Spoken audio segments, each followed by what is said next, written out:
Hello, my name is Irene Neal, and today we are discussing plea bargains in the criminal justice system and whether or not I believe that they are beneficial to our criminal justice system or not.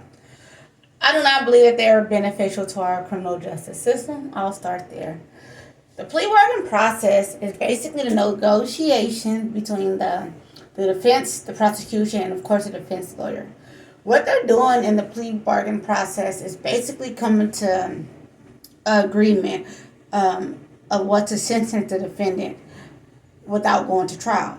Normally, the plea bargains are placed on the table when the prosecution have a pretty solid case on the defendant, so they normally opt for a plea bargain in that case.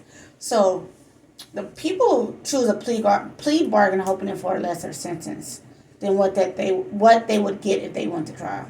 So the judge's role in the plea bargain process is to make sure that due process is being implemented. What's due process? Due process is basically, in a nutshell, make sure that everything is done fairly, that the trial is fair, that the defendant is aware of their rights, making sure that the decision to choose to take a plea bargain route is intelligently made, making sure that they're knowledgeable of what taking that plea bargain mean and what is making sure that they're knowledgeable of the guilt of being having that guilty verdict and what that means to them, and the judge have the right to accept or deny that plea bargain. So that's the judge's role, basically implementing due process. So do I believe that it's beneficial plea bargains to the criminal justice system? I do not think that they are beneficial. I think they need to be thrown away because I believe that there's a lot of innocent people that are in jail for things that they did not do. They got caught at the wrong place in the wrong time.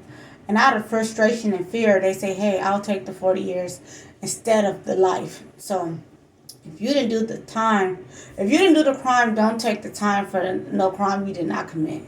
I stand on that. I stand on defend yourself and stand your ground. And even if the world is against you, still stand up for you. So a lot of times we say, hey, take the plea bargain because it costs too much.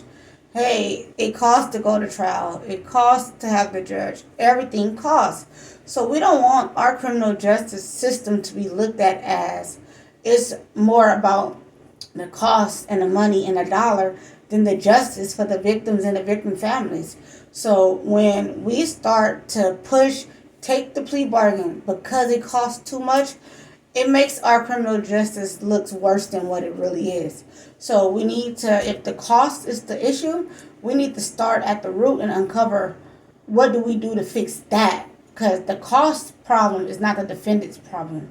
So we need to stop using what it costs to go to trial, what it costs to have this judge. We need to stop using that to decide the fate of the defendant. So when we do that and we let these people take these plea bargains and they take these lesser sentences, what happens when a man goes to jail for 40 years instead of life? He gets out, that family that he's slain kills him. Now, the money that you saved with him taking the plea bargain is now spent on him who's committed a crime by murdering him because we failed this family, our criminal justice system.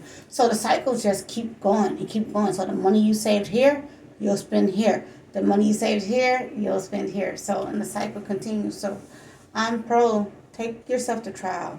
We fight so hard for these rights, for our Fourth Amendment, Fifth Amendment, Sixth Amendment rights. We need to use them. We need to implement our right to trial and our right to not self-incriminate. Stand on your rights and implement them.